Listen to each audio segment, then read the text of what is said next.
Wrestling Over Everything, everybody. We're a very funny wrestling show out of the Central Valley of California. I'm Andrew. That's Dusty. Hey.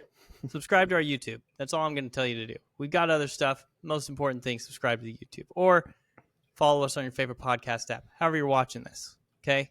You're going to want to get on the other stuff, but this is the big one for now. Put out a really good Hulk Hogan video a couple days ago, 4 views. So I need some more view situation to happen here, you know? It might be that it's the old Hulkster. we might have an albatross around our neck on that one, you know? Listen, I don't like the man neither, right? But it's like, I'd be interested to see if anybody's a big enough wrestling dork loser to get all of his pay-per-view matches in order. Guess what? Watch the video, find out, you know? Somebody might be, you know? So, subscribe to our YouTube. I'd really appreciate it. Yeah, please. We'd like to do this more and for money. So, Dusty, one sentence, something to happen to you this week. Something happened to me this week. One sentence. Went and saw Sinners. Oh, I'll give you a one sentence review. Pretty good. All right, hell yeah. My one sentence: kittens on my porch. We got to do a separate video that gets into the lore of the kittens on the porch. Yeah, I discovered some kittens on the porch. They're alive. That's all I'm going to say. They're still alive. I think. I don't know. I haven't seen them in like 24 hours. But there's a couple of housekeeping notes, Andrew. Last week we talked about in the news segment the Hulk Hogan, Eric Bischoff announcement that was forthcoming. Oh yeah. That I was for sure was a podcast. You were on board with me. What else could it be other than a podcast? They were hinting at a third man, much like the one successful angle that Eric Bischoff ever booked. But did you see what it is, Andrew? You actually sent me what it was. So, yes, I did. I think, didn't you send it to me? Was it you? We talked about it. Or did I send it to you? I think you sent it to me. Ah, okay. All real American freestyle wrestling. That's what it turned out to be. The third man turned out to be a famous wrestling coach. Are you familiar with this gentleman? You sent it to me, but yes, I am. His name is Izzy Martinez. The reason I know who he is because he was John Jones's wrestling coach for a long time. Every John Jones fight, afterwards he'd say Izzy style, because that's what the guy calls himself, Izzy style wrestling. Okay. If this is him, unless there's another Izzy Martinez wrestling coach, which I doubt is the case, but right. I think he worked with, I don't know if, I think he might have been like the wrestling coach for Jackson Winklejohn back in the day. If not, he definitely coached a lot of the Jackson Wink guys. But he definitely coached John Jones quite a bit, which I don't know if you know, John Jones, pretty good wrestler. So pretty good wrestler. Yes. I don't look. I don't want to be. Obviously, I want to be. It's got no chance. It's got no chance. This is gonna be a massive financial failure that nobody will watch. And Eric Bischoff thinks that he can book storylines for freestyle fucking wrestling. So that's the thing. Is I don't want to be glib necessarily. I want to be a certain amount of glib because it's a humorous podcast. It's a humorous podcast. I don't understand why Hulk Hogan, who is notedly not an amateur wrestler, is interested in this other than as his latest grift. Bischoff is known for, a bunch of kooky ideas. He's put his money behind karate point fighting in the 80s that nobody wanted to watch. And that ninja star toy. Yeah, the laser tag vest and all that, all of that stuff. Like, I get it. They're grifters. They're grifters going to grift, but like, who cares enough about amateur freestyle wrestling that they're going to buy it on pay-per-view? And they're like, oh, Hulk Hogan's going to be the commissioner. Commissioner of what? It's real wrestling. What's his role going to be? I'm just the commissioner vibes, brother. I'm gonna pray over every match, and I'm gonna make sure there's no blacks in the organization. Yeah, it's definitely we know what kind of people Hulk Hogan considers real American. If it was just Ben Askren, brother, that's the only guy. So I apparently Ben Askren's involved, like might be wrestling in this. Yeah, they want to do a pay-per-view at some point. They say called, that. Did you hear Go ahead. what it's called? Yeah, go ahead. The pay-per-view is on July 4th in Philadelphia, and it's called. Is it called Revolution or the Declaration? Isn't that what it's called? The Declaration. Yeah. You get it, bro? I look, man. I hope that it pays some freestyle wrestlers. Me too. Like some of these guys, I hope that they get paid because there's not, from what I understand, a ton of money in that once you're not in the Olympics. But I don't understand because Bischoff's talking about storylines. He's like, oh man, we're going to create captivating stories for these freestyle fight or freestyle matches. And I'm like, well, isn't that just, you're trying to do the UFC, but without the UFC, right? And it's like, I could tell you this isn't going to work from the start. If Dana White would have came to me and said, hey, I want to do power slap where guys will just stand in front of each other and just slap the shit out of each other, I would say, save your money, Dana. Say whoever's money they're taking should save their money. Yeah, it's just and it sucks because I love watching amateur wrestling. I think it's really good theater. I think it's a lot of fun. I don't think you're going to be able to book. It's hard to book grudge matches when you can't punch each other in the face. But you can. I guess there's rivalries in golf. There's rivalries in everything. But like, I just don't know if you're going to get enough eyeballs on this. They did do. I'm seeing right here a thumbnail. They went on a national, like a cable news network to talk about what they're doing. Dusty, if I gave you a single guess what cable news network they went on, I'm gonna guess that's Fox News. They went on Fox News. It looks like it might be Fox and Friends. It is Fox and Friends. They went on Fox and Friends to talk about this. Listen, I don't need Hulk Hogan to have any more money. If Hulk is like doing this and paying Linda or like paying any of the people who he's victimized throughout his life, hell yeah, right? Yeah. I don't know if Izzy Martinez is a good guy or a bad guy. I like guys who focus on like cool things like amateur wrestling. So like based on that, I hope Izzy Martinez is able to make some money off of this. I hate Eric Bischoff's booking. I hate his booking. He can't book when he has full control of a situation. I think he's an entertaining guy. And I don't know if is he like a bad person? I mean, he's just kind of scummy. He's just slimy. Yeah. He's just slimy. He's I'm okay with slimy. I like slimy sometimes. He's a used car salesman, but I bet he's a fun guy to to hang out with for the night. He's like my dad. My dad was literally a used car salesman, and you know everybody wants to hang out with my dad. So I don't actively root against Bischoff. I would root actively against him, like running the WWE or some shit. Right. But I root actively against him being teamed up with Hulk Hogan. Hulk Hogan is poison. He's box office poison at this point. Like Carrot Top. You cannot trot out Hulk Hogan in 2025 and expect for the response to be like, hell yeah, brother. I'm into it. Did you see that they asked him, noted amateur wrestling aficionado Hulk Hogan, about what he loves about amateur wrestling, and he was like, oh brother, I've seen some real good amateurs. I was in the ring with Brock Lesnar after he came back from the UFC. Wrong. Patently false. This guy, I think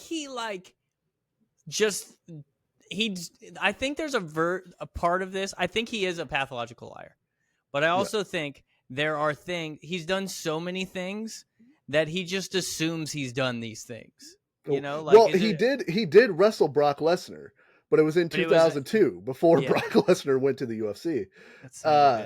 And then he's like, and that you know guy, what I love about amateur wrestling? Just how good I was at it, brother.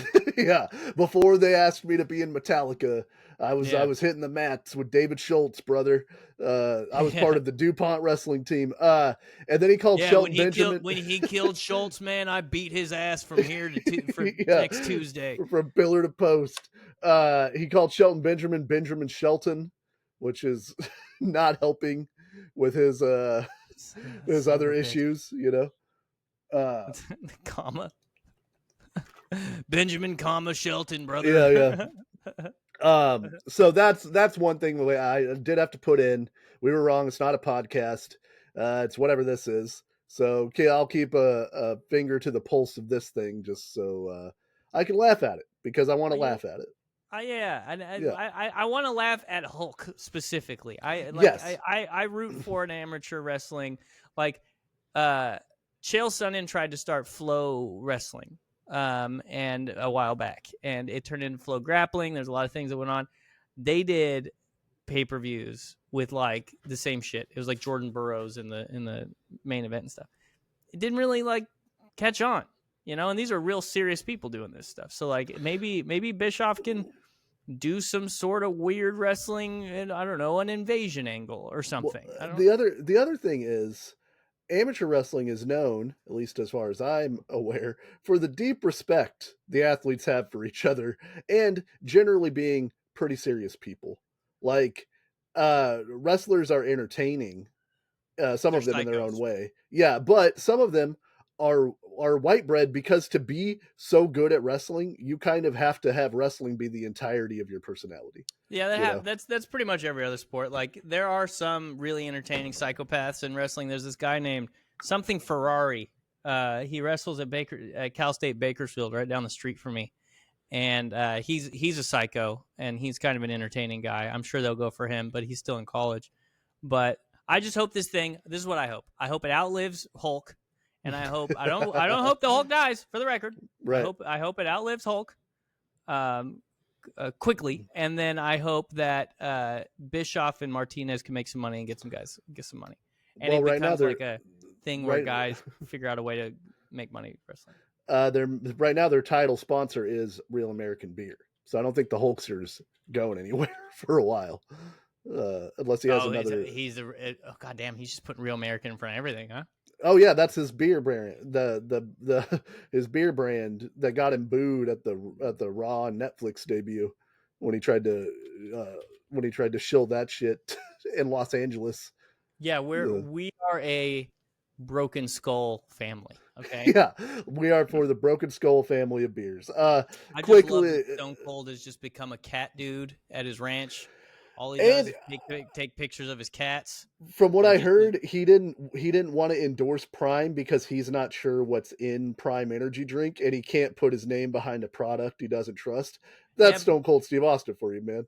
In that same interview, he's like, "I'm in the beer business, man." Like he's like, "I'm not gonna. There's no reason for me to do that." And right. They were gonna have him put on a Prime costume, but he's like, "That's just not my gimmick." Which I'm so glad.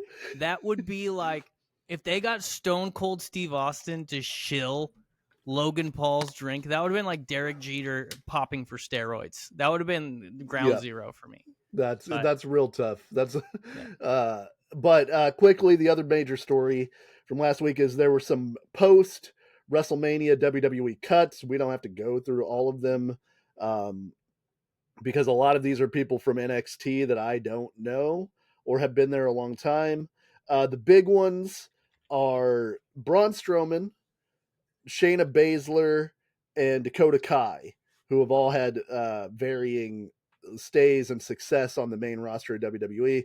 A couple from NXT I thought would be good. They've been using Gigi Dolan and Cora Jade a lot, but I'm wondering if a lot of these cuts are coming because the recent acquisition of AAA, and they want to make room for some of those guys or female performers in the space, and so they just cut a ton of people.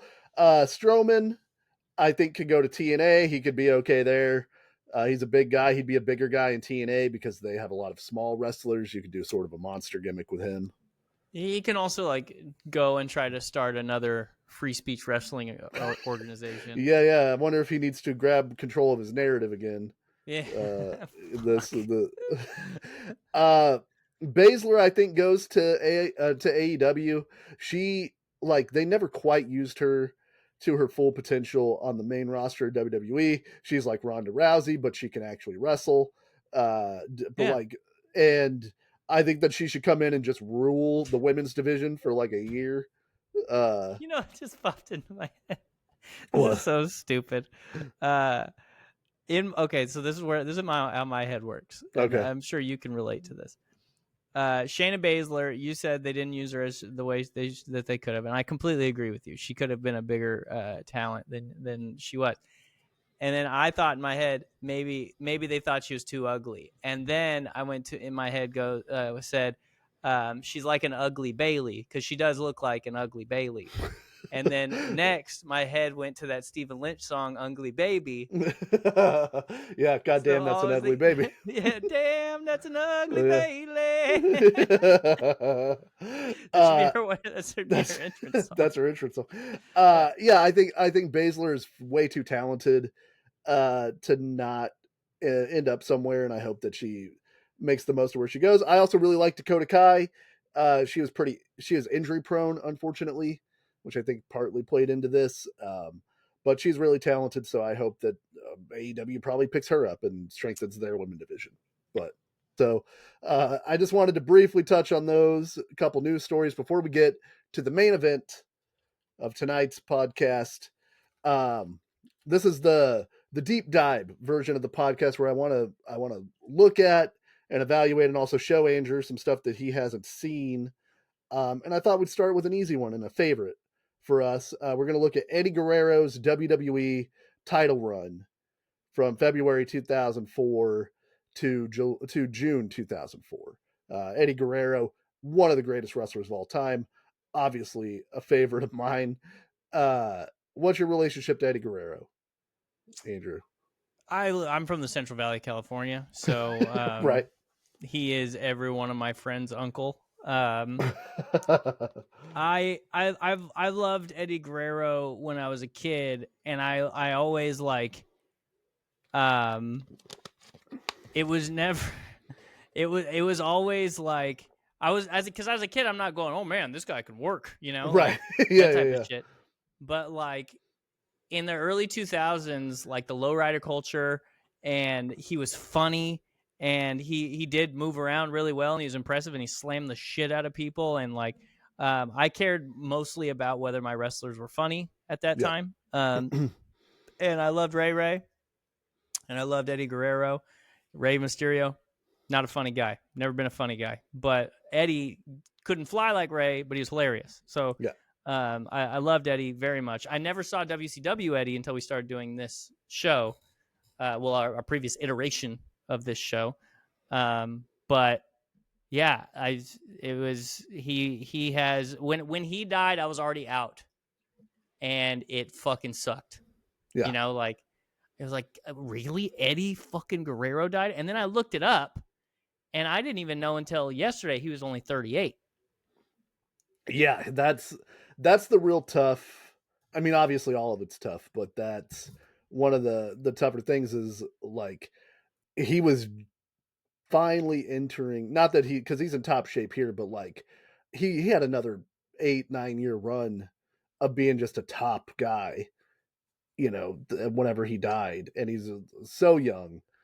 And I remember when he died, a friend of mine who knew that I liked wrestling told me about it before I was going to do something fun. I think I was maybe going to the movies or something.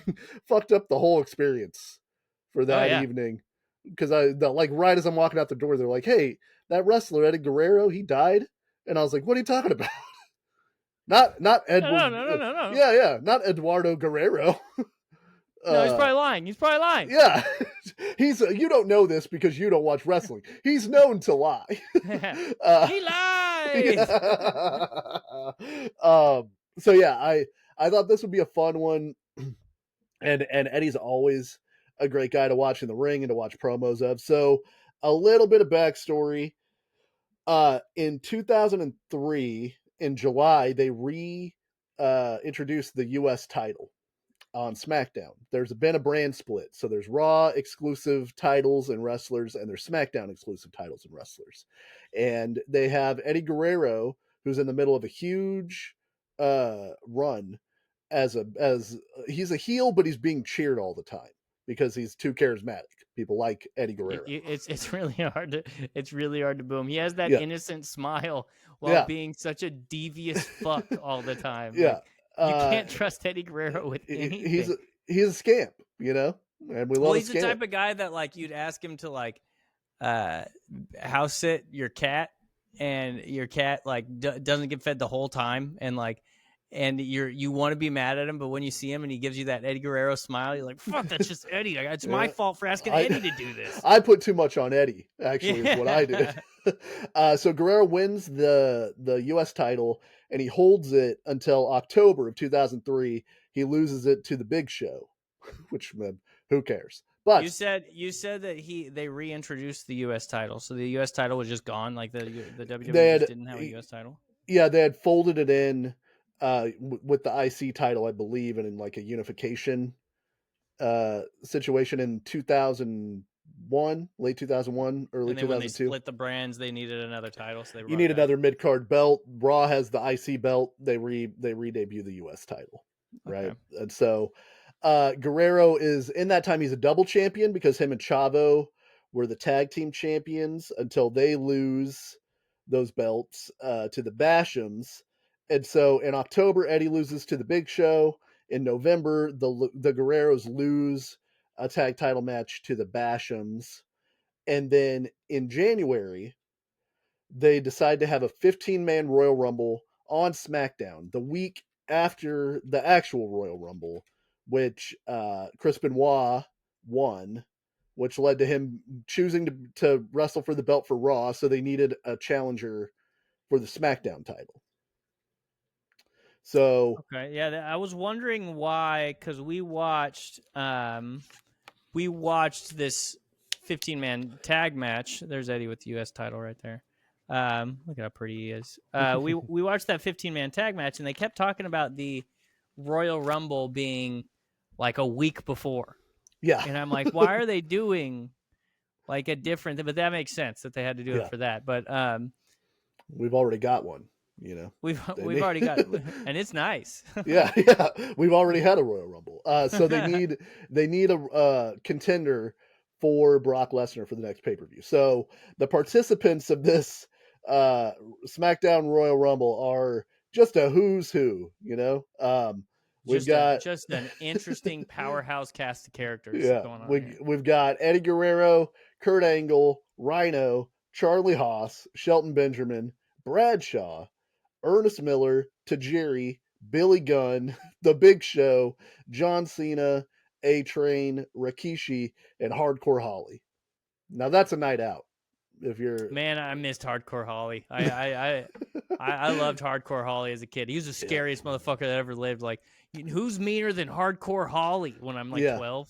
He's also noted for any time that they had a creative idea, he'd be like, I know what it could be. I beat everybody, I become the champ. Because he thought he was the toughest motherfucker in the room until he had a Charlie Murphy, Rick James situation with Brock Lesnar, where he tried to fuck with Brock Lesnar. Oh yeah, good luck. Yeah, what's his first name? Bob Holly. Robert, I keep Holly. Going to Jim Holly, the man who owned the bank that we lived at. And also lived at. So realistically, this battle royal beforehand could probably only have been won by Kurt Angle and the Big Show, because John Cena's in the mid card, and Eddie Guerrero is decidedly in the mid card. He's in the upper mid card, but he's not in the main event scene, really. So like Andrew said, this is the first match we watched. If you're interested, Eddie Guerrero enters at 12:51. Otherwise, it's just a battle royal. Like, it's kind of boring. There's a lot of guys in the ring. They all try to take out the Big Show. They can't. He's too big. There you go. Look at that. There's our cast of characters right there on the television. Ernest Miller hits a couple moves. He's too busy dancing. Yeah, what they do to Ernest Cat, man? He's supposed to be a true blue, real fucking martial artist. They got him coming in and doing doing the jump and jive and wheel, and he got fucking thrown off the back. He's him and Glacier in the 3,000-year-old helmet deserve to be honored. Just another WCW guy that came over, just didn't get the respect that he had earned. It's funny. Just creeps me out, man. I was a big Tajiri guy when I was this age. Like, I always everything he does is cool. All his moves are cool. He's just a creepy guy. Like, I just feel like you'd be sitting there and he's just sneaking up behind you all the time and stuff. We didn't see the green mist in this one though, right? No, maybe for the Royal Rumble, it's outlawed. This is the only time where they come to him beforehand and they're like, "Hey, man, no mist tonight, okay?" Listen, you don't want to miss the guy and then throw him over the top. That's really dangerous. It's interesting to see John Cena here because this is right before the elevation of Cena really begins. He's still a heel here, and doing the Vanilla Ice white wrapper thing. God, that gimmick stinks, doesn't it? Like when he walks out and he's got one arm straight to the ground, and he's looking down and he's like, I know he's got like he's supposed to have a knee injury, but he's still doing the like, for lack of a better term, the like gangsta limp from the early 2000s. Everybody knows that gangsta. You do a little hop on one foot and you do like a shuffle. It just makes me so uncomfortable. Like I hate it. Yeah, it's an interesting time for him. That gimmick saved his job though. I know, and I think I liked it then too. Yeah, we don't. I probably thought he was cool. We don't know what we don't know. You know what I mean? Ultimately, we get down to Eddie Guerrero, who it comes out. He's been attacked in the back earlier in the night by a mystery assailant, who I'm led to believe is probably Kurt Angle. But I was gonna ask you, like, is it because it didn't we didn't see, like, Eddie walks out and he's injured. Yeah, injured bad. But it comes down to him and Angle, and they have a nice little exchange, and then Angle's on the apron and he goes to suplex Guerrero out. Guerrero blocks it, picks Angle up like he's going to suplex him back in the ring, and then just tosses him out, which I thought was like a cool ending spot for this, and a big surprise. You can tell the crowd is surprised Eddie wins this thing. And Eddie had some really... Eddie and Angle had some really cool stuff. Like, Angle picks up Eddie and just dumps his ass onto the ropes. Was that... No, that was in the next match where he does that and does the ankle lock, right? Or was it this match? I think it's in the next one. Yeah, he just picks him up and slams him on the rope in this match, and then another time they both fell and grabbed onto the ropes, and Eddie hooked his leg in the ropes and was hanging by one leg. I always think that looks cool. Yeah, he did a lot of cool like fake elimination spots where like the margin for error for that thing is so small, like. And he's just using his arms and his legs aren't touching, and he uses like his core strength to push himself back in the ring.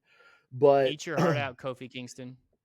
Yeah, he didn't biff it, which would have been bad news. So then we move on where this is the week before, or the SmackDown before No Way Out, where Eddie and Brock are going to wrestle for the title. Lesnar's been the champion since a September edition of SmackDown where he won a Iron Man match against Kurt Angle. So he's been the heel champion since then. He came out with a bunch of mariachis and a sombrero and danced around until Guerrero came in the ring, chased him out, and then got rid of the mariachis. I think this is a great Eddie Guerrero promo. This might be the greatest promo Eddie Guerrero ever cut. And this is not me, breaking the wheel or anything. Everybody agrees, but it's such an interesting thing because with somebody else, a lot of the things that Eddie Guerrero does could sound hokey or sound inauthentic or sound untrue whenever he switches from Spanish to English and he's calling everybody a vato or a vato loco or whatever. But like you said, he has whatever that charisma is.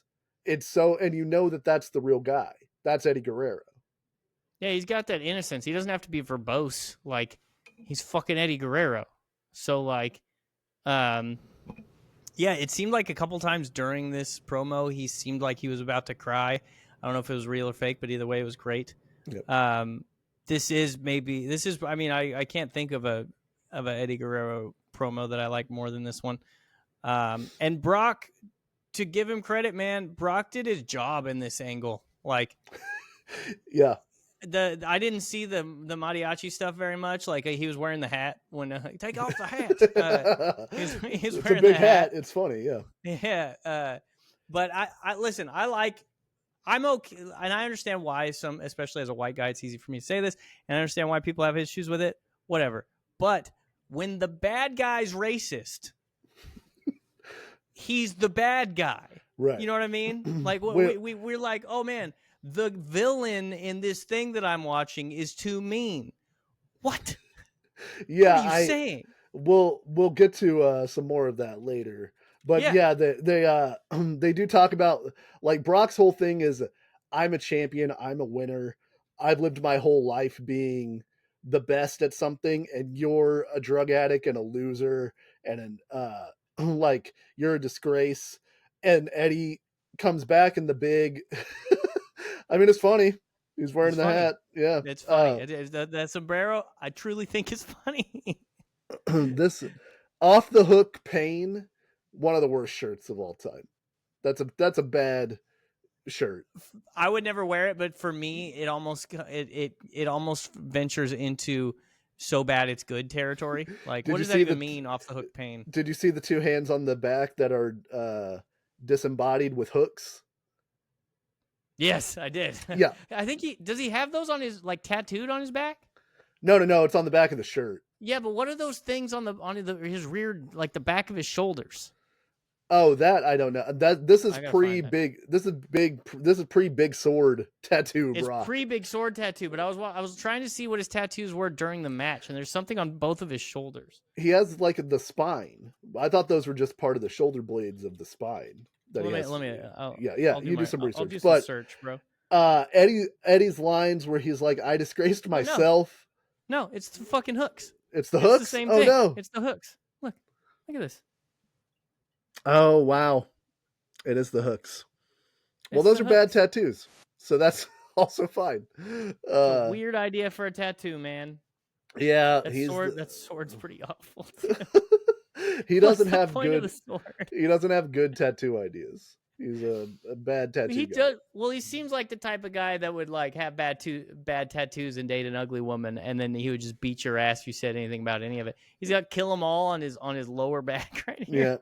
Yeah, I think he got the hooks removed because I don't remember them being there. Yeah, I don't remember the hooks. So, but anyway, Guerrero. Sorry. Yeah, no. Guerrero is like, I am addicted, but now I'm addicted to this. I'm addicted to the high I get from the fans. I'm addicted to being the best. I am addicted to the do or die feeling I have when I get in this ring, and I'm going to use that to win the title on Sunday. And, like, he really does sell this idea, because when you look at him, like, Eddie's a built guy, but Lesnar's a fucking monster. And so, but you want to believe that Eddie can do this, and can actually win the title. And I thought this segment did a really good job. Yeah, he does, and he's talking about, like, I got my life back. Like, I finally am showing my family that I'm here for them and all that stuff. And then, like, when I get that belt, it changes everything. Like, that belt shows everybody that you can come back from this.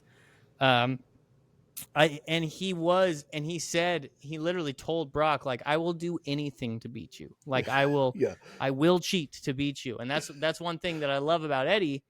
He's one of the few guys that they have been down to have a babyface who does the bad thing, or the babyface that, like, kind of throws his morals to the side for a greater thing. Like, we go back to, I don't want to relitigate this, but Cody Rhodes not hitting John Cena clear in his forehead with that belt at WrestleMania.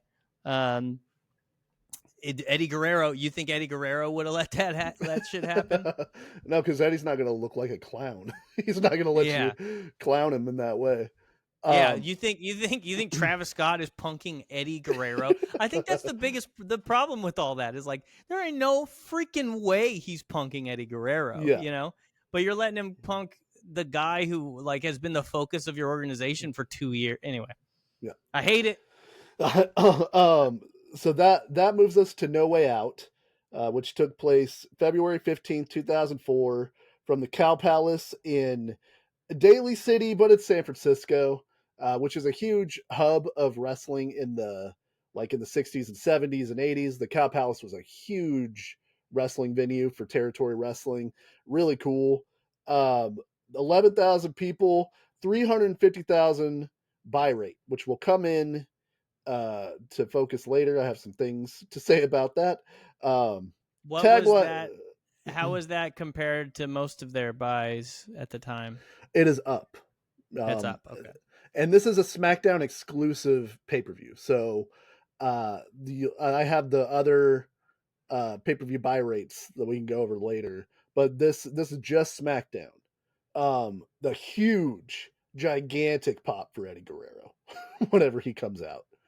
Oh yeah. And he's got the low rider, and he's in San Francisco. Like, this dude couldn't be more of a babyface. He could have ran for mayor. And he comes out second. Yeah. They had the non-champion come out second, which I don't like. I don't think they should ever do that. I understand they knew Eddie was going to get a big pop, like all that stuff. That's why they did it. I understand that. I think your champion comes out second every time, no matter what.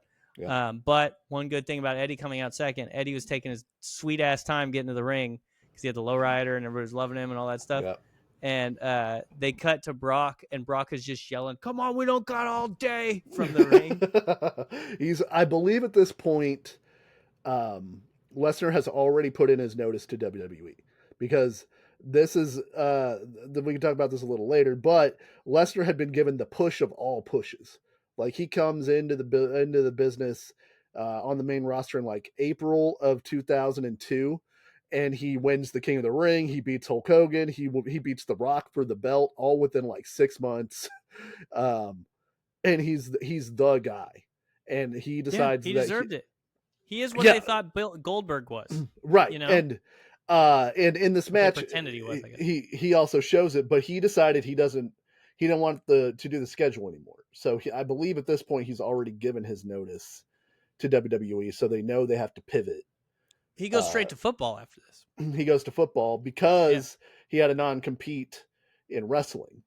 Yeah. So he couldn't go to another organization, and then that all got worked out. But this is still when Lesnar was interested in having like actual matches and not just hitting his big moves and going home. Like, he does a lot of suplexes in this match, but he really works this match. I thought this match was great. Oh yeah. Yeah, it was awesome. It was but it was awesome. Brock is just such a crazy, unbelievable athlete. Like, and he did. This was an advanced like Brock Lesnar in terms of like storytelling, in terms of willing to have his face in the doo-doo, in terms of like, there's a point where he was like, he's doing his shoulders in the corner, which always looks so devastating. And then he backs up and he jumps to knee Eddie in the face, and he just jumps clean out of the ring. Yeah, he doesn't know his own strength. He's like, like it's shocking sometimes the things that he does, where I'm like, I don't think he meant to do that. He just doesn't know how strong he is. He's just I don't like I was watching it going, how did this guy not get put immediately on the Vikings starting roster? And like, he's gonna murder somebody. Like, but anyway. This is a really great big guy, little guy match. Like, they work in Guerrero going after Brock's knee. There's a point where he gets a knee bar onto Brock, which is always Brock's Achilles heel. Maybe Frank Mir watched some of this tape before their first fight. Man, I think I can knee bar this guy. Yeah, but like, his selling of the knee is really good. And it really gives believability to the fact that Guerrero can hang with him, because he's using all of his smarts and his ring savvy, and the fact that he's quicker than Lesnar to kind of stay away from the more devastating moves. Like, but they do the stun gun, the you were talking about, that him and Angle also do, where Brock lifts him up and just drops him on the rope. Yeah. On his stomach, and he flips out of the ring. That was a really good bump. They had the crowd because there's the spot where Eddie comes back and he's going up for the frog splash, and then Brock moves, and you just feel the air come out of the arena like that was it. That was the one. They got him to. I always say in those kind of matches where you think you know who the winner's going to absolutely be, you got to get him to bite on one thing, and that Oh yeah. really, and they bit so hard for a second, and he moves, and everybody thinks, well, that's it. And then the ref gets bumped, and we're now in an era which I hate, but like the ref is bumped, and as soon as the ref is bumped, everybody starts looking to the back. You can see the whole audience start looking to see if somebody's coming to run out, right? And so, of course, earlier in the night, and I think they had teased this at the Royal Rumble, Goldberg and Lesnar had some interaction. So Goldberg appears out of nowhere, hits the spear, and then the ref comes to, and that's just a near fall. And the crowd really bites on that one too, and they're like, "God damn it, man! We really thought we had it. We could have had it all, Yeah. Yeah. Yeah. Well, It was just. I'll Just, I'll give you your platform in a. yeah. Go ahead. Go ahead. I'll. So after that, Lesnar goes to hit him with the F5 after he grabs the title belt, and then Eddie switches it into a DDT that doesn't exactly hit the belt, but no one cares. That's what they were going for. They were like, it was on the belt, and it's like, I don't think it was on the belt. Actually, yeah, I don't think it was on the belt. But then he climbs up, hits the frog splash. The crowd is elated. They're still putting the roof back onto the Cow Palace. yeah, still replacing the chairs. Yeah, Eddie celebrates. He walks around the ringside. He hugs his mom. I thought this was great. This got 4 stars from Meltzer, 30 minutes and 7 seconds. This got 4.5 stars from me. I really, really liked this match. The detriment to this match, of course, is Goldberg's interference, but I will now cede the floor to you, Andrew. Yeah, just why? Like this is this is all I was thinking. This is all I was thinking.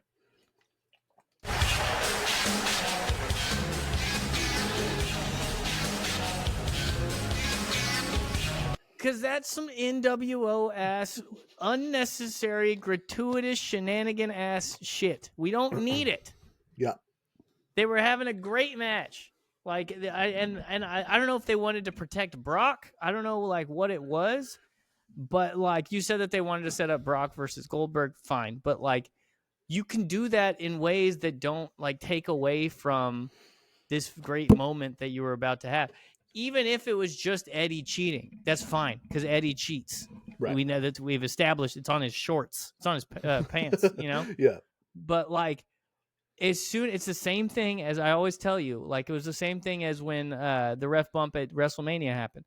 As soon as that ref got hit by that F5, this isn't a wrestling match anymore. Oh, the part of this thing where this is a really good wrestling match is over.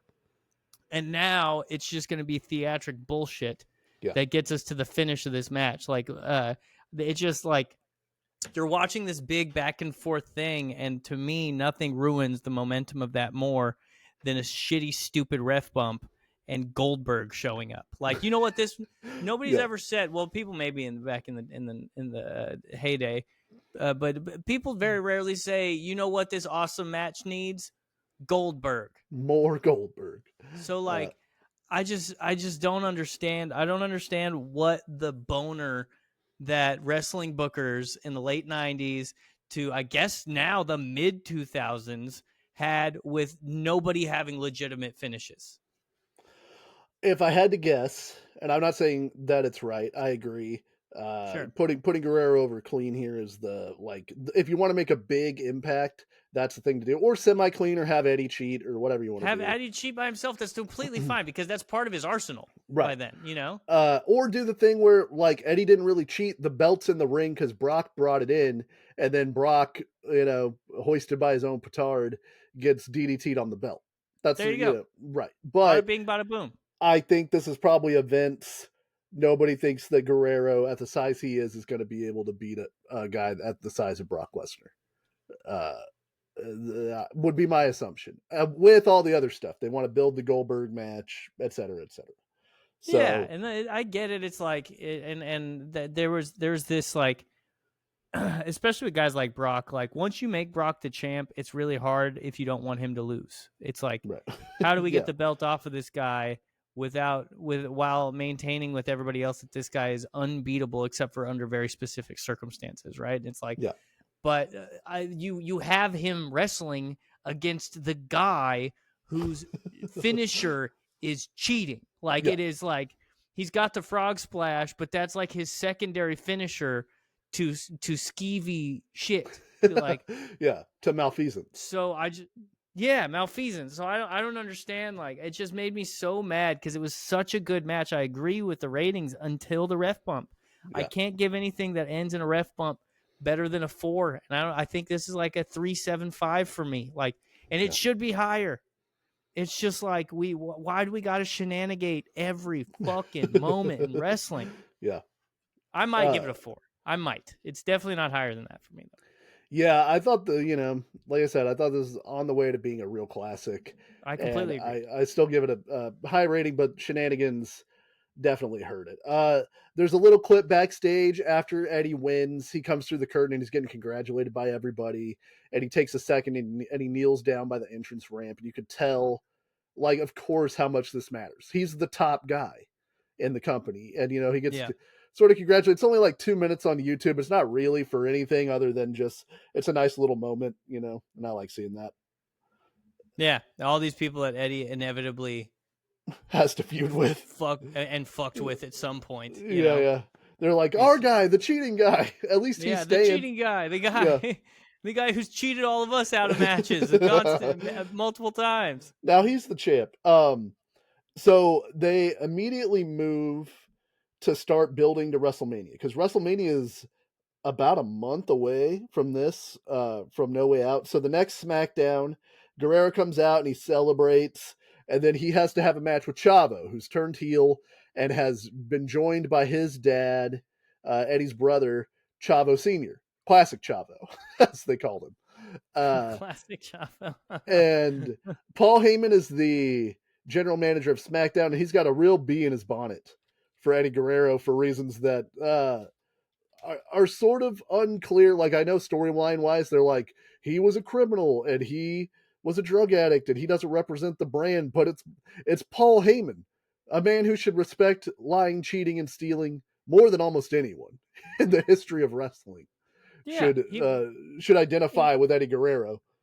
why should the guy who ran the like the gathering of the Juggalos wrestling organization like really want this buttoned up fucking awesome, like he should love Eddie Guerrero. Yeah.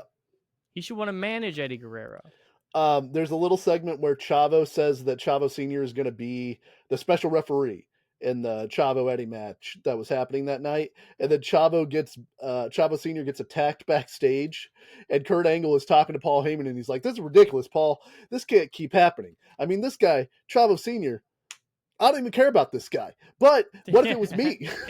Dude, honestly, Kurt Angle, I'm telling you, man, might be the GOAT. Like, yeah. Kurt Angle might be my favorite wrestler of all time. He's such an asshole. He's so delusional. He works really well. I just, what's his weakness? Yeah. If he was lactose intolerant, maybe. Yeah. And so then it turns out Angle's the special referee for the Chavo Eddie match. He attacks Eddie.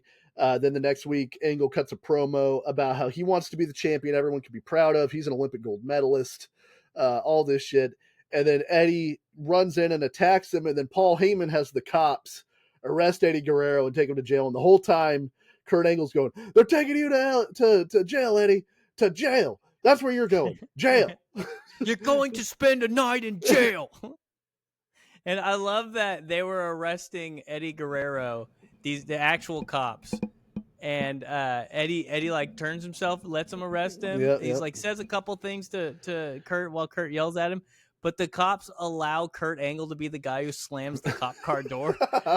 We wouldn't normally Eddie do this, Guerrero. but you did win the Olympics with a with a broken freaking neck. So To be fair, you are an American hero, so you go ahead. You go ahead and slam that. yeah. You want to use my taser? I heard No, this guy's accent. Yeah.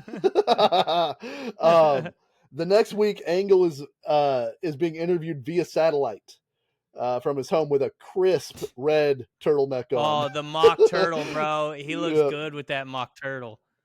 And he's like, you can't open the papers without seeing an athlete mired in scandal and disgrace, not unlike our WWE champion Eddie Guerrero, who was, in case you didn't know, sent to jail last week. And not I, Kurt Angle, Olympic gold medalist. So he's like, I'm not going to go to that arena and see more people get hurt because Eddie Guerrero's a hothead. So I'm going to stay in Pittsburgh. And he's like, Coward Kurt Angle is so good. And he goes, you know what? I was there last week and I got booed. I was ready for it, but it hurt my feelings. And it's like, so they set up this thing where Eddie has to apologize to Paul Heyman for all of his behavior. And Guerrero apologizes. He goes, I'm sorry. And Heyman goes, what? And he goes, I said, I'm sorry. And then Heyman starts to talk and he goes, hey, Paul, remember a minute ago when I said I'm sorry? I'd lie. And the crowd pops huge. It's the best. It's the best Eddie Guerrero thing that he can do. It was so good. He was so happy to say it too. You gave me the opportunity to lie, and you know how much I love to lie. It's on my Benz. So then they set up. I forget exactly how this happens, but it's Eddie is going to wrestle Paul Heyman with his hands handcuffed behind his back. I assume it was I could beat you with both hands behind my back thing, and Heyman books it. So, there it is. Yep. I lie. Second, this is on par with whatever he was feuding with Rey Mysterio, and we covered that before. Whenever he's talking to Dominic and he goes, please don't make me hurt your papa. Just his inflections, terrific. So he's the Mitch Hedberg of Latino professional wrestlers. Yeah. He gave it just the right beat before I lie. But Eddie's chasing Heyman up the ramp, and suddenly Kurt Angle appears. And this could have been so goofy, but Angle's face, like he's filled with rage, and then Eddie's oh shit, I can't do anything. Like it's not that he's scared of Kurt Angle, it's he realizes I can't defend myself, and this guy's a maniac. Yeah. And Angle they get in the ring, and I thought they did this was a really good go home angle where Angle just beats the shit out of him while Eddie's hands are tied behind his back and can't do anything. It's like even on this one he throws him on the ropes too. Yeah, and it's like, I don't know, just watching him like get ready to punch him, and it's like, Eddie can't defend himself. Like, it just really sold it like as a big thing and a good go home angle to me. So yeah, I agree. This takes us to WrestleMania 20. It's 20th one, dog. I had this on DVD. March the 14th you don't think I did? March the 14th. No, Dusty. Yeah. I totally think you did. Yeah. No one's surprised. March 14th, 2004, from Madison Square Garden. This got 1,020,000 buys on pay-per-view, but this is Raw and SmackDown and WrestleMania, so it's not really fair. 1,020,000? That's what it says. 1,000,000. Well, I guess 1,020,000. I was gonna say, because like that's very specific to pay-per-view numbers to be like 1,020,000 other people bought it. We did hit that million plus 20. Yeah, plus 20. Eddie Guerrero. Don't say 1,000,000 even; they won't believe us. No, say 1,020,000, pal. Wow. Did you just sneeze? Kurt Angle versus Eddie Guerrero. This is not the main event of the show, but this I'm trying to remember. The triple threat to end with Triple H, Benoit, and Shawn Michaels is also really good. So I don't know which is the better match. I haven't watched them in a while, but this is just a fucking good wrestling match. Like, Yeah. Angle and Guerrero go back and forth on the mat a ton, and it's like that is one of the things with Kurt Angle where it's like he doesn't have to do a lot to convince you that what he's doing is real because he won the Olympics as a wrestler, and he does a lot. He did a really good job of incorporating amateur wrestling stuff into professional wrestling because it's not as easy as it sounds like it would be because it's such a different thing. But Kurt spent a lot of time like with not I can't say a lot, but more than most people with like top control on the ground against guys, Yeah. and I think it's cool. I love the German suplex off the apron tease. That gets me every time. And this is one of the better ones where I was like, oh shit, is he going to German suplex Eddie Guerrero off the apron? Yeah. Like, because that one got me too. They're really selling the torque of like Angle trying to rip him off of the ropes and Eddie really trying not to let that happen. I don't know if they've ever completed that spot. I'm happy that they haven't because that seems really dangerous. But the tease of it is really, really good. I'm sure Sabu did it at some point. So somebody's let somebody else do it. So I don't know if this is probably a super easy question for you, but do you know who the special referee was in Goldberg versus Brock Lesnar? It was Stone Cold Steve Austin. How'd that go? That's one of the weirdest, worst matches of all time because Lesnar is leaving and Goldberg is also leaving, and it had leaked online that they were both gone after WrestleMania, and neither one of them wants to really do anything for the whole match. And Austin's in there trying to get them to do something. And I think he was added last minute as like a way to get the crowd to pop, but the crowd, the crowd totally shit on that match. I have it on the list of matches because it's just an oddity to watch. Can I ask you a question? Does Stone Cold come out in a sleeveless referee shirt? I'm gonna go ahead and bet that he does. Yeah, since he's Stone Cold, I don't believe that he drives the ATV down on this particular. He's got to stop the ATV thing. I mean, what happened at WrestleMania was like inevitable. He was going to do that at some point. He's like apparently like a professional ATV guy. Like he thinks it's like he's like really good at it. He's pretty good at it. I mean, not on that night. Apparently. Yeah, he got over his skis. Might have had one too many broken skulls backstage. I risk he's wrong to some bitch. What it is with the steps there, I got to get an angle going, So one of the big points in this match that I really like is Guerrero goes up to the top rope, Angle's on the floor, and Eddie goes to jump on him and crashes into the guardrail. And so that's a really good sell job, and like that's the transition to Angle and control of this match. And I was watching this going, they're not really taking like any breaks in this thing. Like it's pedal to the metal the entire time. Like this match is like 21 minutes and it's entertaining the whole time. Like there's not rest holds or anything that I can think of that were in this match.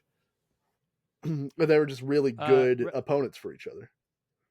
Just to tie ribbon on it, Stone Cold came out in a sleeveless skull and cross beer bottles shirt. Well, of course he did. His arms are looking pretty good there too. Oh man, he's a tank. He's a tank and a half. I thought the tornado DDT out of the angle slam was sick. It was a counter. Eddie can DDT you out of anything, man. He can DDT you out of a goddamn tornado if he wanted to. It's like Kidman, dude. You can't powerbomb Kidman. Yeah, you try to hit your finisher on Eddie Guerrero, it might be a DDT. There's like a 30% chance that it's going to turn into a DDT. Like you ankle lock Eddie Guerrero, he's going to figure out how to DDT your ass. Yeah, he can figure it out. Angle is repeatedly going for the ankle lock towards the end of this match. Eddie kicks him off, and then Eddie's like, oh fuck, my ankle's messed up. So he kicks Angle to the floor, and he starts loosening his boot to like relieve the pressure from the ankle lock. Or so you think. But there's a great part where Angle pops up while Eddie's undoing his boot, and you see Eddie in the ring go, "Oh shit!" And Angle dives in. No, it's after Angle dives in, goes for the ankle lock. Eddie uses the boot that's loose and he kicks it off. And Angle goes flying out of the ring with it. And Angle just has the boot. And Angle looks at the boot and looks at Eddie. And Eddie goes, oh shit. And Angle comes running back in. And Eddie grabs him in a small package and uses his feet to grab the bottom rope, which was a nice touch. And that's how he ends up winning. 21 minutes, 32 seconds. Meltzer only gave this 4 stars. I must have really liked. I gave this 4 3/4 stars. I thought this was really, really good. Yeah, I think both are fair. I would just side more on your end, just because it's just these guys, man. I'll watch these guys do anything. And they had really good chemistry. They beat the shit out of each other, and well, at least they slammed the shit out of each other. Yeah. Like, nobody was better, by the way, at going over the top of somebody than Eddie Guerrero. Like, I don't know what the move's called, but like when you're running at a guy and he just ducks down and throws you up in the air, and you fly over him and take a back bump on the other side. The back body drop, I believe is what you're. They don't actually grab him. They just lean forward. Like, yeah, you lower your I shoulder throw you and against flip the rope. him. Yeah, yeah, that. And yeah. Eddie just goes. Eddie was the best at like going 15 feet in the air. Yeah. And landing flat on his back. Yeah. And it was just, I don't know. These guys worked really well together. Yeah, this is really good and a creative finish, and it like again just stays and holds true to Eddie Guerrero. Like, as and I'm his fine character. with those shenanigans. Like I said, like he has established that cheating is his move. So like, I know that's not fair, but that's just how we accept Eddie Guerrero. He's the guy that cheats, and it's cute, you know. So like, these are shenanigans, but they're not like they don't take us out of it, you know. Yeah, that's and like you want to cheer Eddie doing it because it's funny, and then Kurt Angle's face is in the doo-doo, you know, like yeah. So after this, well, at the end of the night, they have Guerrero and Benoit in the ring celebrating as both guys have won the titles for their brand, which unfortunately, or maybe, you know, unfortunately and correctly, is never going to be seen on WWF programming again. Like, you just can't do it. But this was an instance where they listened to the fans again, because Guerrero and Benoit had been guys that the fans had been behind for years, who were smaller guys, who were great wrestlers, who were never going to be in the main events. And this is a transition year and kind of a transition time for WWE. And so for the biggest show of the year to end with 2 smaller wrestlers who were never seen as main eventers becoming the champions was like a cool moment in time. Again, and who are basically best friends. And we're best friends. Again, completely understand why they choose not to show it now. But it was 100%. a cool moment at the time. At the time. Yeah, at the time it was awesome. Like, I see. I don't. It's the weird thing. Like, I keep trying to think because I think I remember watching Eddie Guerrero with his hands behind his back getting beat up. So like, I keep going in and out of like thinking I remember this stuff and not remembering this stuff. But I do remember when Eddie and Benoit celebrated winning the title, because I was a big Benoit guy. When I was watching, I mean, he was just a mean bastard who slammed. Nobody slammed. He didn't slam. Nobody slammed people harder than he did. You know. Yeah. The goddamn rabid Wolverine. But also the Eddie Guerrero Scarface shirt, pretty dope. Pretty cool. Yeah. Pretty cool. Now the problem they run into, and this is a thing that WWE, I might be able to track this, but a thing they do when they have a guy who's the champ that they don't really want to be the champ, is they put him in with bullshit challengers and then blame that as the reason that the guy isn't successful as the champion. So like, you could always tell if they didn't want the guy to be champion, because his first feud would be with Kane if it were on Raw, like a pay-per-view match with Kane. People already didn't care about Kane by then. Well, yeah, or it's like, well, we know Kane's not going to win, but like Chris Benoit versus Kane, nobody's buying that on pay-per-view. I've seen it 80,000 times, you know? Like, they did the same thing with Daniel Bryan. Daniel Bryan, when he won the belt for the first time, they were like, or whenever he won it at WrestleMania 30, his first feud, Kane. Nobody cares. No one. That's so Vince, because Vince probably thought everybody cared about Kane, because Kane was Yeah, like, "Oh man, we can do the fire." you yeah. know. Or it's like we reverse engineer their failure, and then we're like, but he failed. How could he not? How could he not have failed? Obviously, we gave him Kane. So SmackDown's at a tough spot because the Big Show is injured. Kurt Angle after WrestleMania has to go have neck surgery again, so he's injured, and Lesnar has left. So there are no heels for Eddie Guerrero to work with really. So they kind of have to quickly create a heel. So Bradshaw, for mid card Bradshaw, as we'll refer to him. If you'll remember, one of the guys who was in that short video congratulating Eddie after he won the title. Yeah, he's he's in a tag team with Ron Simmons, a long running tag team, the APA. They are put into a tag title match where if they lose, they have to they're fired. They lose, they're fired. So they do lose. This is Rikishi and Scotty 2 Hottie's fault. I lay this at the feet of your guy. Listen, as everybody's had a bad day at the office every once in a while. You know what I mean? Yeah. So it comes out that Paul Heyman was actually saying that Farouk was fired. Ron Simmons was fired, not JBL. And he says to Bradshaw, the company sees a lot in you. You just have to see more in yourself. And then we saw the debut of Bradshaw becoming JBL. So he comes out, he's got the cowboy hat, he's got the suit, he's got a book. He legitimately apparently was like a Wall Street guru. He had been on all these financial shows on various news networks, had written a book, and he comes out and he's trying to explain to the crowd, and he's clearly enjoying this heel thing where he's going, he's just asking the crowd to listen. And he's going, look, I drank a lot of beer. I've had a lot of fun. I've been in a lot of fights. No, listen to me. And he says he had to turn on Ron Simmons because his portfolio is too important to just quit his job. He's got a portfolio that's beaten Wall Street the past 7 years in a row. And he's been a success at everything he's ever done. His picture hangs in his high school. His picture hangs in his college. But he hasn't been successful at wrestling because he's been too focused on having too much fun. But that's going to change. And so now people are going to need to start respecting him.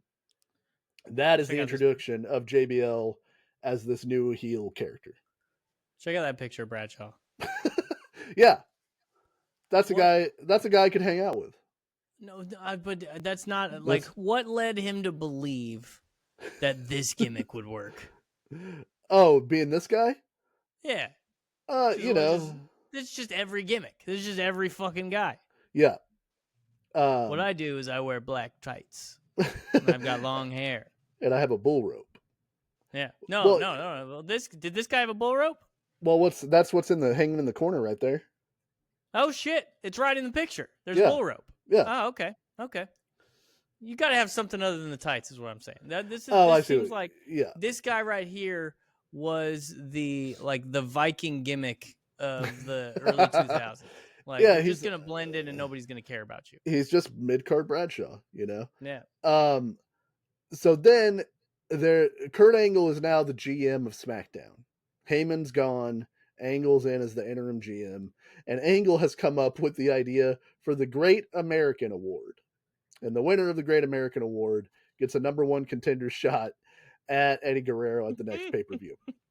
And there's a tournament for the Great American Award that JBL is not involved in. Instead, we get, I don't know, man.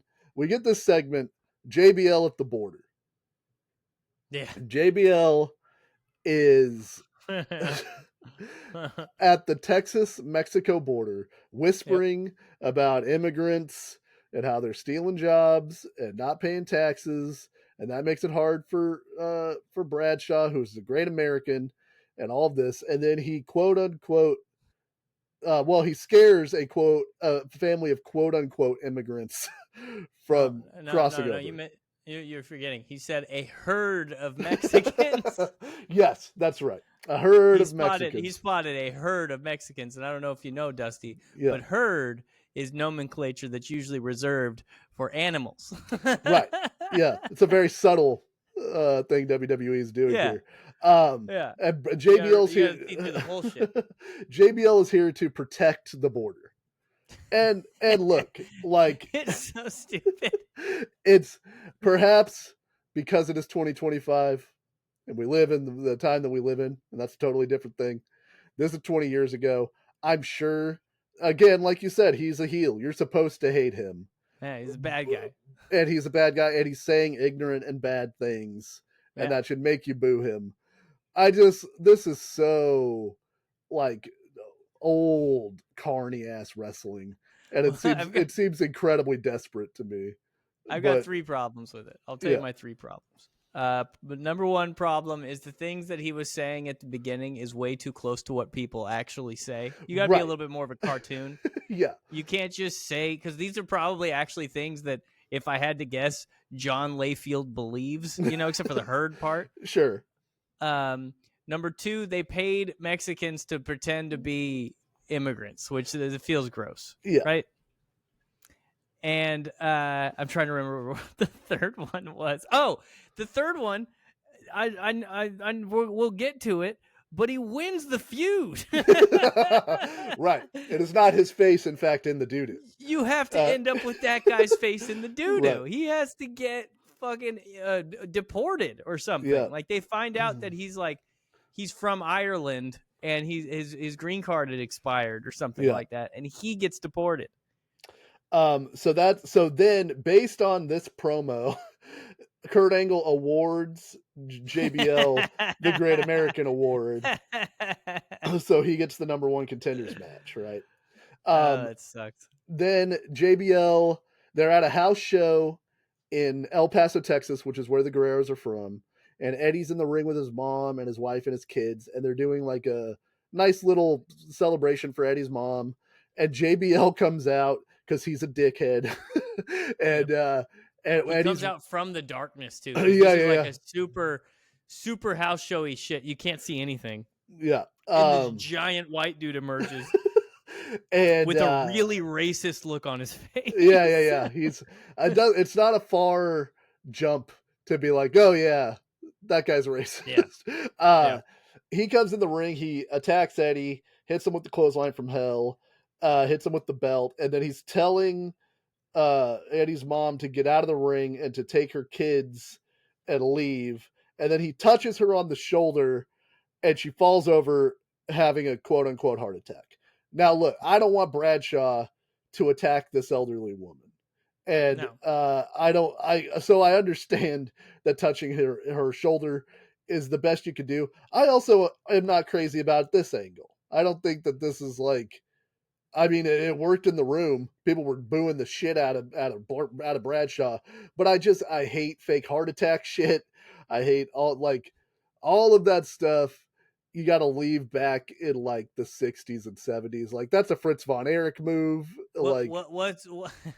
What's your reasoning? Is it because it's not believable, or is it because it is insensitive, or what is? I think it's both. It's like it's not believable when you see it. It's clearly, I mean, it's wrestling, so I guess who knows, but or who cares? But it's like it's clearly just being used for the heat of it, and it seems in bad taste to pretend for someone to pretend to have a heart attack.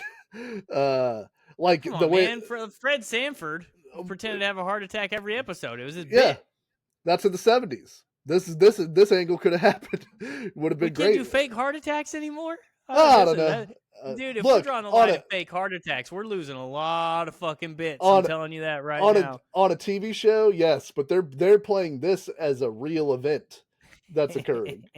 Like, listen, that's the line, But I just don't think like we are. You know what happens next, Dusty?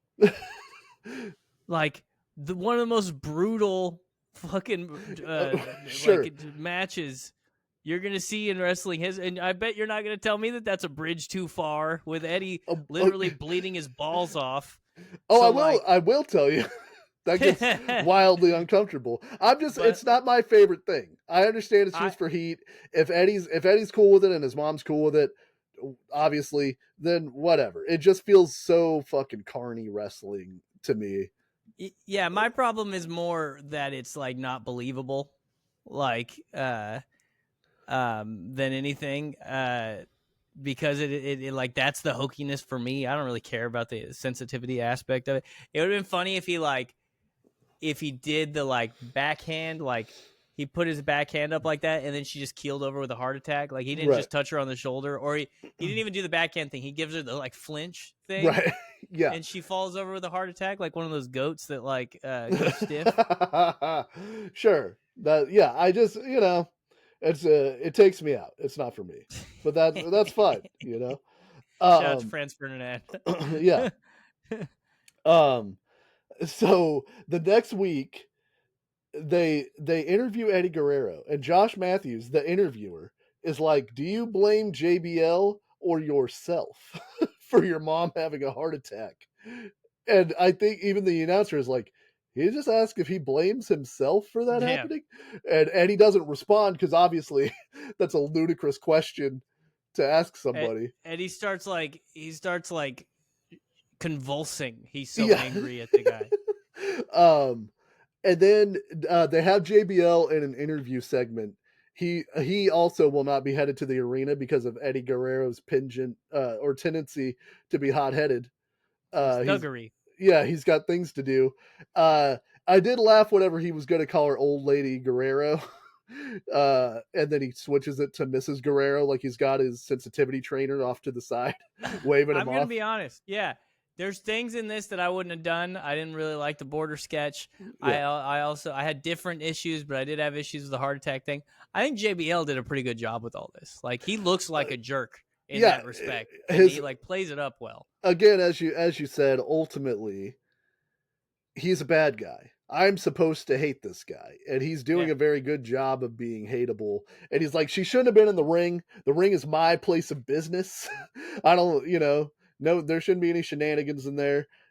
She got in the ring, and he's like, he's presenting himself as like his hands are clean, like he did nothing wrong. Yeah, and he's a nice guy or something, but he can't help himself but be a dickhead the whole time he's talking about it. Yeah. I thought it was good. I don't like Bradshaw for what he did to Mauro Ranallo, like real guy Bradshaw. But his promos in this I thought were pretty good. This is leading us to Judgment Day 2004 from Los Angeles at the Staples Center, which we walked by. Did we walk by the Staples Center? We did walk by the Staples Center. Yeah. 235,000 people bought this show. The tagline is "Souls Will Cry," and I don't know what that means necessarily. That's probably a line from whatever Disturbed song was the official song of the pay-per-view of Judgment Day 2004. Yeah. Would you read JBL's finance book? No, I wouldn't read anybody's finance book. It's called Have More Money Now. It looks like it would. You remember that guy?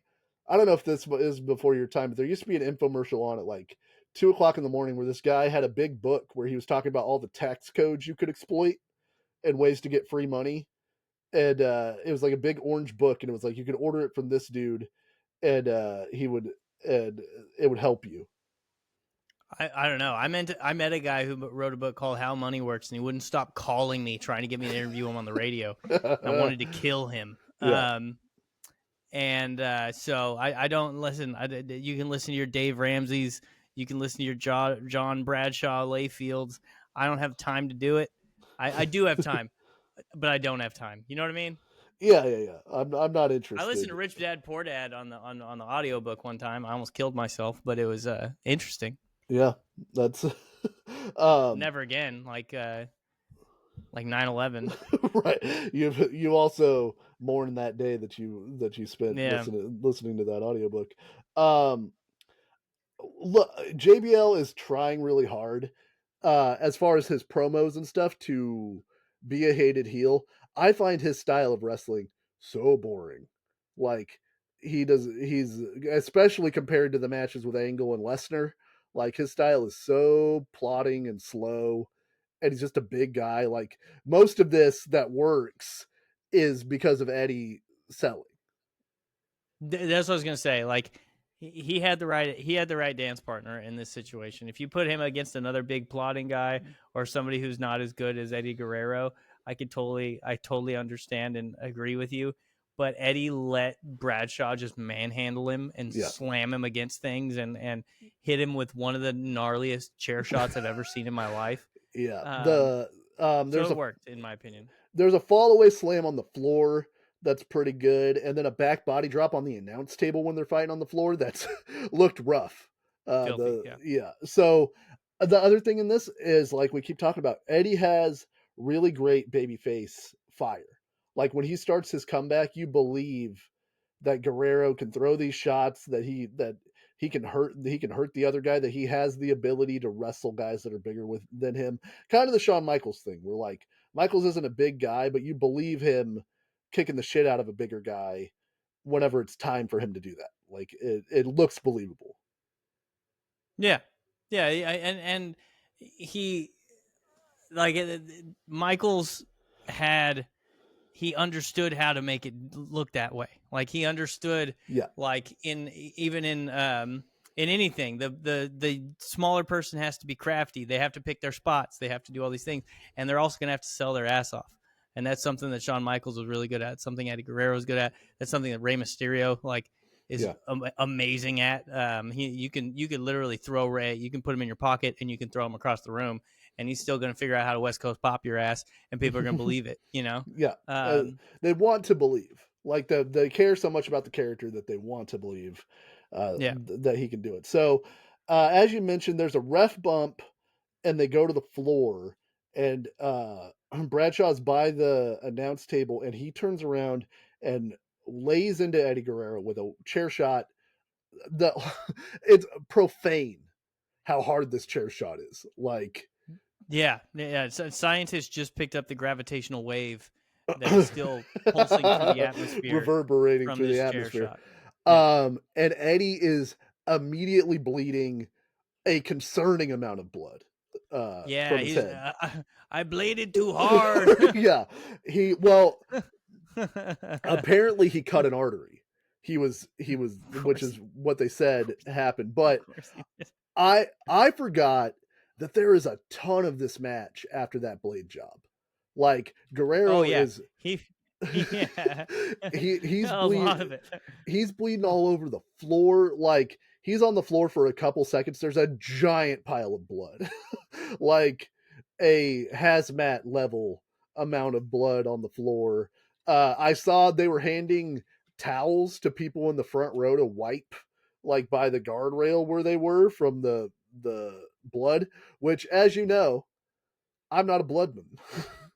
This would have freaked me the fuck out if I were in the crowd, or if I were close enough to where Eddie Guerrero's blood could have been on me. I would have not been having a great time. You wouldn't have been like, well, it's Eddie's blood. It's gonna be fine. No, I don't want anyone's blood. I don't even want my blood on me.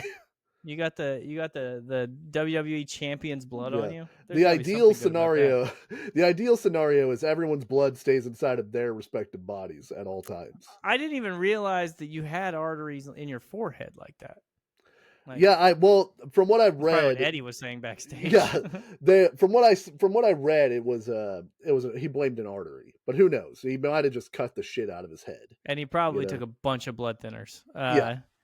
It was so much blood, like it was immediate. Yeah, there was so much blood. It's a uncomfortable amount of blood, like, and they keep wrestling for a long time. And the mat is soaked in blood, the blood is dried. A lot of blood is dried by the end of this match. That's how long they waited. So like they go back and forth. Eddie goes to the top and he's woozy for a frog splash and he misses. And then JBL hits the clothesline from hell, but Eddie kicks out. He hits a power bomb and Eddie still kicks out. I'm like, God damn, finish this match, dude. Are you serious?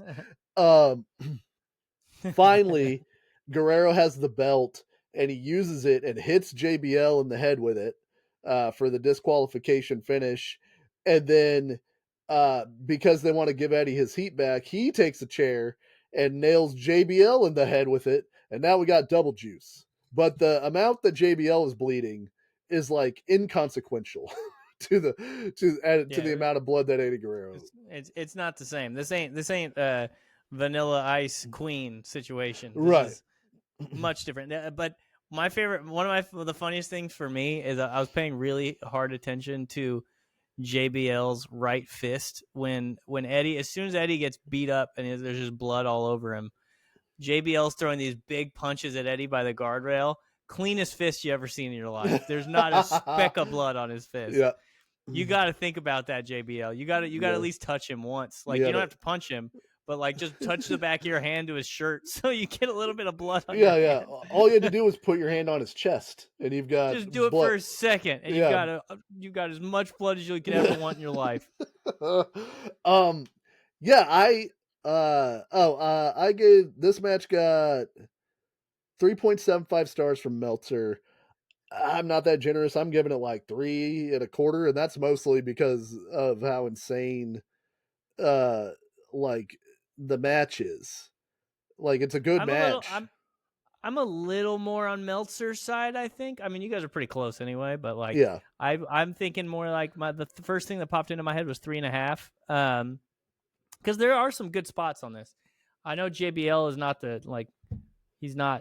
he's not Kurt Angle or Brock Lesnar, but the brutality of this, I could have done with a little less blood too. But Yeah. it actually, like, you know who else could have? Eddie Guerrero.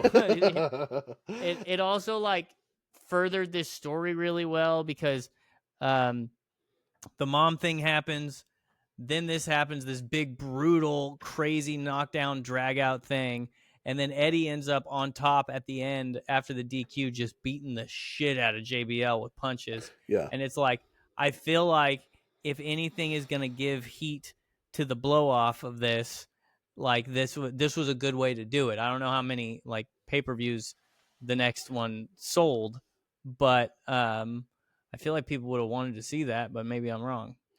Yeah, and I'm not against blood in wrestling. I'm weirdly, it's a wrestling thing, so I am pro blood in wrestling if the thing Good tool. like If if it calls for it. Yeah. Yeah. This is an amount of blood that becomes uncomfortable.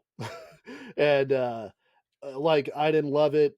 I don't love seeing the chair shots to the head. I know they didn't know back then what we know now, but it's not great, and he rattled Guerrero's brain with that with that chair shot. Yeah, Like, and with guys who like nobody in the world defends what The Rock did to our good buddy poor Mick Foley, right? right. But I've heard a lot of guys who took chair shots to the head say that it's not that big of a deal if you take it properly. I'm not going to defend that. I'm not saying, because a lot of guys who play football say, like, they're trying to pussify the sport and stuff, even though they're Right. like they're looking over there and you're standing over there. You know what I mean? Right. But they're talking with their phone upside down when they tell me that. But they've got like a toy, a red and yellow toy phone. I think they're talking to somebody when they say that. But I've heard a lot of people say if you get it at the right angle, if you clench your teeth, if you do all these things, like, it's really not that bad. And to be honest, in terms of your brain, there is a situation I can see where it doesn't clang your brain around the skull if you do it the proper way, because your head's not moving that much. It's just boom, pressure on top of the forehead. I'm not saying we should do it. Yeah, I'm just saying I think there's worse things in wrestling. That one just looks the worst, Yeah, well, and in this case, I mean, that chair shot isn't what bloodied up Eddie Guerrero. God, he smoked him with that chair. I loved it's, and I agree with you. Once again, they shouldn't do the chair shots. I'm glad they stopped doing that. Vince was like, I'm going to get my balls sewed off if another person kills their family, and I keep letting people hit each other in the head with steel chairs. But there's not much like more effective sounds in wrestling than the sound of a steel chair hitting somebody in the forehead. Yeah. I mean, and again, utilized sparingly and maybe for the right reasons. I don't know, because whenever I see a guy grab a chair now and he just hits a dude in the stomach and in the back, I'm like, well, that guy knows he's not supposed to hit that guy in the head, because obviously you would hit someone in the head with that if it were. I completely agree. It's So, like Triple H always hits a guy with his hand over the sledgehammer. right. You gotta, yeah. So the next segment we get is now I agree, they built all this heat. Now it's a blood feud. You nearly killed Eddie Guerrero on pay-per-view. His mom had a heart attack. You've slandered his race and Like and his Tyrone family. Biggums. Yeah, Had and a heart he attack. and so what does Eddie do to get back? He pretends to be JBL's limo driver. Yeah. And he Going for a ride. he takes him for a ride, and they do overall, like, this, the people seem to think this was funny, and this is fine, and maybe I'm too much of a stickler. Like, this is a little bit too funny as the babyface's revenge after this guy nearly killed you in the storyline. Like, Yeah, I don't, and it's like, did he? Because basically, JBL gets out of the car, says it stinks too bad, and I think they were in Long Island. yeah, they're on Long Island. He's like, it stinks too bad over here. I'm gonna leave. I'm going to the real place, New York City. I'm dressed too well to not be in New York. Gets back in his car. This is all good. He's got champagne in his car, in his limo. He's got a nice little spread of cheeses and fruit. Yeah. Yeah, all the cheeses and fruits you could ever think of. Why didn't you tell me the cheese was so good? Yeah, somebody didn't tell Eddie. So he's like, driver. He's yelling at his driver. His driver turns around. Eddie's got the hat, the limo driver hat, Yeah, like pulled all down the in way his down face, low. Yeah. and all you can see is that fucking Eddie Guerrero smile under the hat. And the reveal itself was funny. But like, then Eddie just drives away and just like, man, displaces so many empty cardboard boxes. What a convenient thing to have happen backstage. Yeah, it's definitely like two guys walking a pane of glass across the street. Yeah. I hope no one steals these hot piping pies that I just put on the windowsill. Yeah. And he it's just, and then he just returns, and somehow he drove so erratically that JBL is just basically almost dead in the back of this limo. But Eddie is completely fine. Yeah. He only hurt the back of the limo. He's used to it, dude. Yeah, I was wondering whenever he like crashed into the other car, in the back, like when he rammed the back of the limo into the other car. I was like, wouldn't that hurt him also? Like, yeah, it's just like Eddie is impervious. yeah. That's babyface. That's babyface, dude. He's got babyface armor. I got a picture of him with the mask over his face. There he is. Yeah. It's so low, and I almost thought he was wearing like a Kato style mask from the Green Hornet. Yeah, it was like Eddie was dressed like Zorro. Like, yeah. What the fuck is he doing? And it's just that patented Eddie Guerrero smile at the bottom of it. Like, so he says he's going to beat JBL at the pay-per-view, because after after Eddie disqualified him at the last pay-per-view, he got a rematch, and he got to pick the stipulation. So JBL picked a bull rope match. I just think, like, it's just a little too funny for my main event angle. But Guerrero also was really good in those comedy segments. So maybe I'm being a curmudgeon, but yeah. And listen, man, this is just coming off of Austin. Like, this is what they had done for so long. The main guy, if he's got any kind of funny charisma, there's gonna be a vehicle angle. Somebody's shit's getting fucked up real bad. Yeah. Especially because Eddie's the perfect guy to do stuff like this, because Eddie's like, he steals. Yeah, he's a scamp. He's a scamp. Yeah, he's mischievous. He's a rapscallion, as it were. Yeah. So this leads to the Great American Bash, taking place June the 27th, 2004, in Norfolk, Virginia. 238,000 people bought this pay-per-view. So we're up 3,000 people. 3,000 people were so enamored with the limo angle and the steel chair shot from last time that they decided, you know what? I'm putting my money down. Also, for the record, I do agree with you with the limo angle. I just we see why it happened. You know, right, what I mean? right, yeah. So this is a bull rope match. Both guys are tethered together, and there's a cowbell in the middle that you can use as a weapon, and it's sort of like a strap match or whatever, and you have to touch all four corners in succession without being stopped for to win this match. And these are always a little bit clunky. I liked the lighting system. I thought that was once they got it dialed in, because at first they didn't really have it. They were really struggling with the lighting system at first. Yeah. Yeah, but as a clear indication to the crowd of what's happening, I think that works. But this match also followed my rule of, if the announcer has to spend too much time announcing the rules of this match, it's a bad match. Well, Like and also it's a bad match concept. If a lot of times, and I can't remember exactly what he said, but a lot of times, if they spend too much in wrestling, if they spend too much time telling you the rules, they're also telling you the finish to this match, because they wouldn't tell you all these little minutia rules. And then if Rhino comes from the back, that's right. fine. The referee's not going to say anything about it. No reason we added that. But if Rhino specifically comes from the back, whatever he's like, this match is nearly no disqualification. I was like, oh, what's some shenanigans? Something weird is going to happen. So, I think Eddie gets his receipt here because he nails the shit out of JBL with a chair early in this match. Him. And the same, like, it looked almost the exact same. Like, JBL's walking towards Eddie right behind the announcer's table, and Eddie turns around with the thing and just fucking takes his soul with the steel chair. Fucking bagal. Fucking bagaws him right in the forehead. And Eddie doesn't bleed in this match at all. He's like, guess what, motherfucker? It's your turn this time. All this shit staying in me, fucker. All my blood in my head is staying in my head this time. Your head blood is coming up.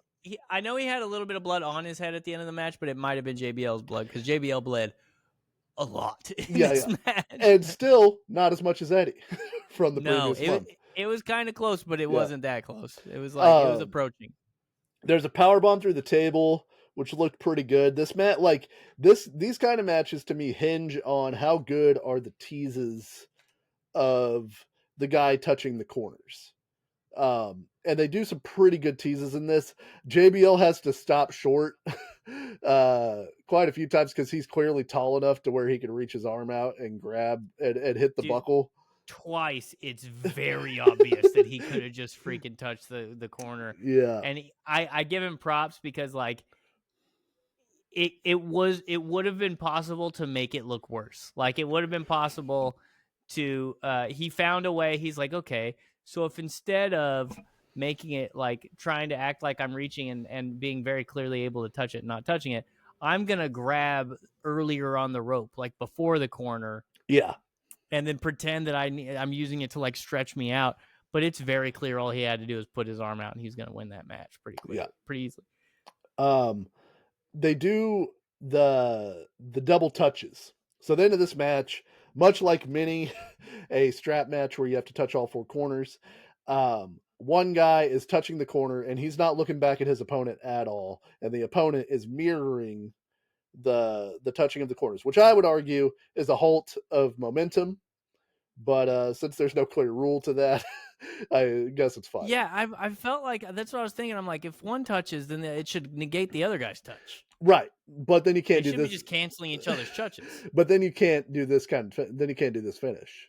And you gotta, this is the finish you gotta do. So and one guy touching does not negate a second touch. If they're both touching and going around, those touches still count. And then if a guy's shoulder happens to hit later, he wins the match. Just so you guys know. Yeah. I'm not saying that that's what's going to happen. I'm just saying there is a possibility. It's one of many scenarios. In the event that happens, just so you know, this is how we're going to handle it.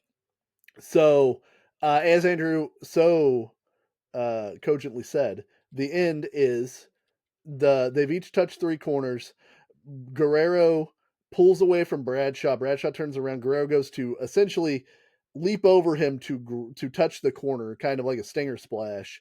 But as he's doing that, JBL falls into the corner. I have to give him credit. Like, I don't know, this doesn't seem like it would be easy to screw up, but the timing is important.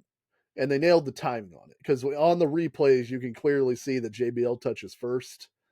And if that, Yeah, well, they had to be sure that they could show the replay. Like, if they yeah, couldn't show the replay, then it was just going to be fuckery. But yeah, I mean, Eddie, it was all on Eddie because all Eddie had to do was put his hand up in the air like this and then wait to see right. Bradshaw touch it and then hit it. But like, you can screw that up for sure. So like, Yeah. 100% props. They announced Eddie as the winner at first, but everybody knows. I think people cheered, but I think people know the fix is in.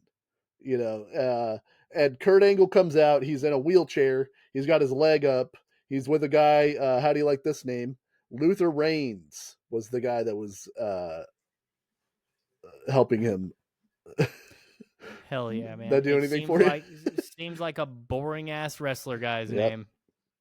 And Apollo Crews. yeah, he's Angle gets on the mic and he's doing like a very phony apology where he's like, I just have to come out here in my duties as the general manager. Look, I don't want to do it. I don't want to He's take like, the belt. he's like, Eddie, I'm so sorry. I'm Yeah. sorry I have to do this to you. He's like, look, if there were any other way. But upon further review, JBL's shoulder touched before your hand touched. Therefore, JBL is the champion. And it's kind of fitting and kind of the best for a shit heel that the way he won is by accident. He didn't actually do anything to win.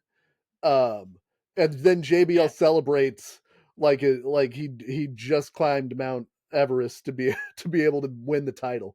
And he's got the belt and he's bleeding all over the place and he's throwing his hand up in the air like he really did something.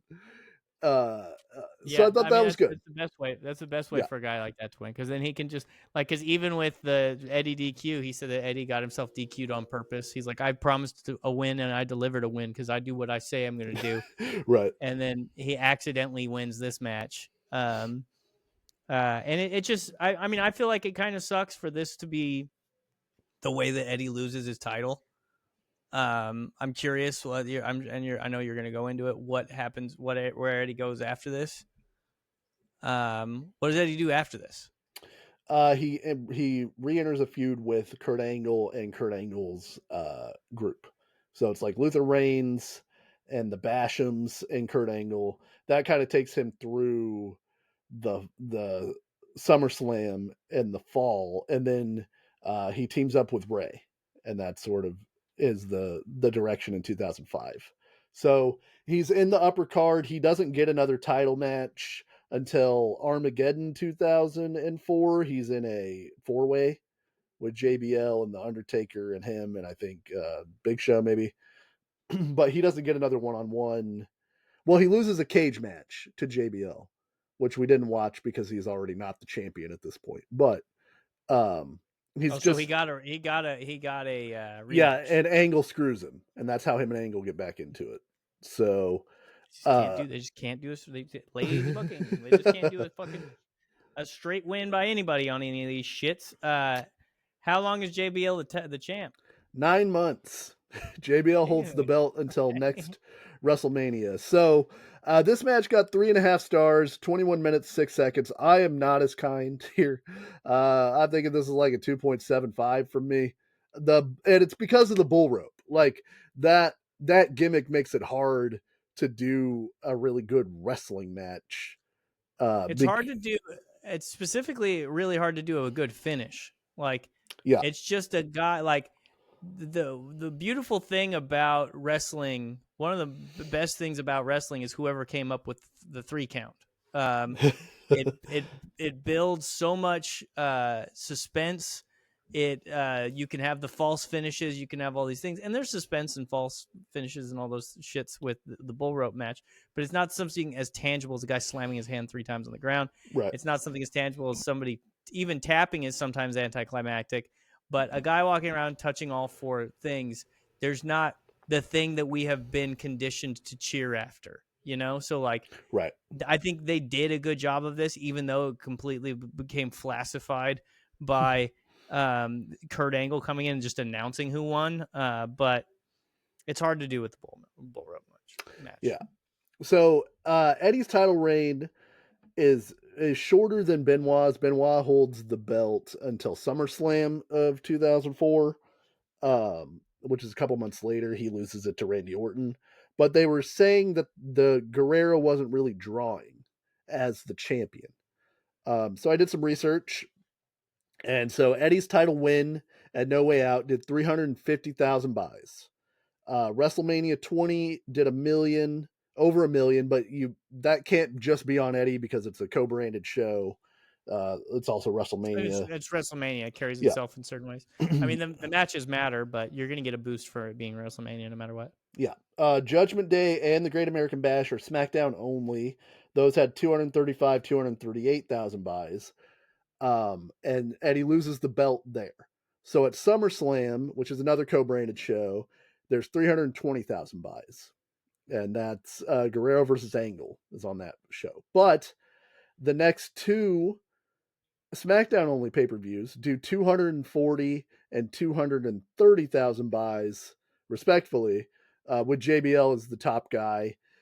And that's pretty much in line with what Guerrero was doing. And then No Way Out does 240,000 from 2005, which is down significantly. That next WrestleMania does over a million, and then JBL loses that belt at WrestleMania, but he's the challenger at the next two SmackDown pay-per-views after John Cena wins the belt, and those do 220 and 233,000 each. So as far as pay-per-view buys, nobody's really spiking it either way. Like, seems like they stayed about the same. Yeah, but JBL's title reign is mostly shit on because he's a chicken shit heel where most of his matches end in bullshit finishes, and he holds the belt for a long time. So I think they wanted to go for a heel. I think that they felt more comfortable that way. I think there's also a lot of talk of like it being really hard on Eddie Guerrero being the champion because he felt like it was his job to draw and to do TV ratings and to be the top guy who makes all the money. And I think that's what partially led to the Giant Blade job at Judgment Day was he's trying too hard to get all these things over when it's like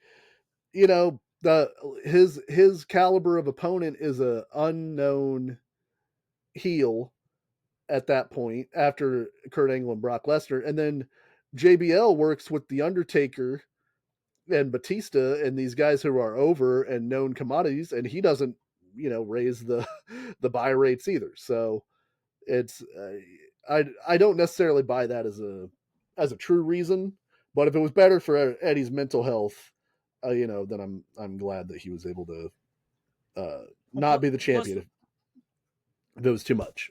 Plus, we know Vince, and JBL's big.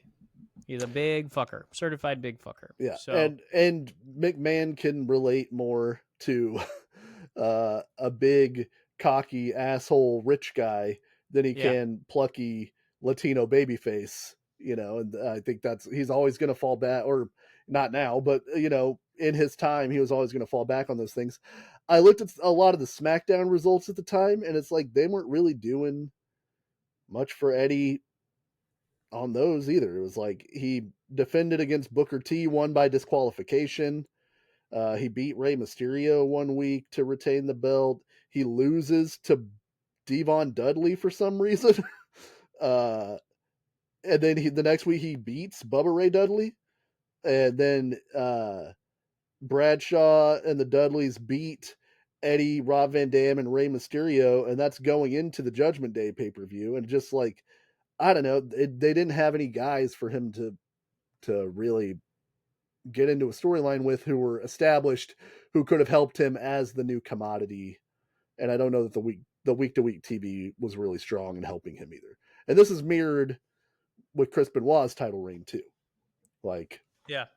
So that makes me a little sad because, like you said, the Eddie title reign ends on such a weird down note where he doesn't really get beat And then right whenever he's about to maybe win the title again, was what they were saying was in the plans in 2005, he passes away.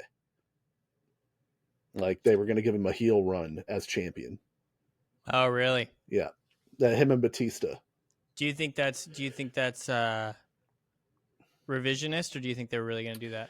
That's Stephanie McMahon, so I don't know. Okay. But she was on the creative team, and it seemed to be going. They were definitely going Eddie versus Batista as like a main event program. I don't know if the plan was to put the belt back on Eddie. Okay. But Eddie is the heel champion coming out of the Rey Mysterio custody battle thing. I would have liked to see that. Eddie's so great as a shitty heel. Is the Rey Mysterio custody battle after this? Yeah, that's 2005. So fuck yeah. Yeah, he completely turns. Yeah. He turns into literally a man that will steal your son. Yeah, and he knows that Dominic's not really, like, he doesn't even really want Dominic to be his son. He just knows that it'll hurt you if he steals Dominic from you. And it's because, as we pointed out in the other episode, he can't win a wrestling match against you. So his next thing is to steal your family away. Diabolical. Oh, it's so Eddie good. Guerrero. It's so, and that's another thing, Dusty. We're mad at a heart attack, right? But we love, I'm going to steal your son via ladder match. No, I think we point out how silly it is.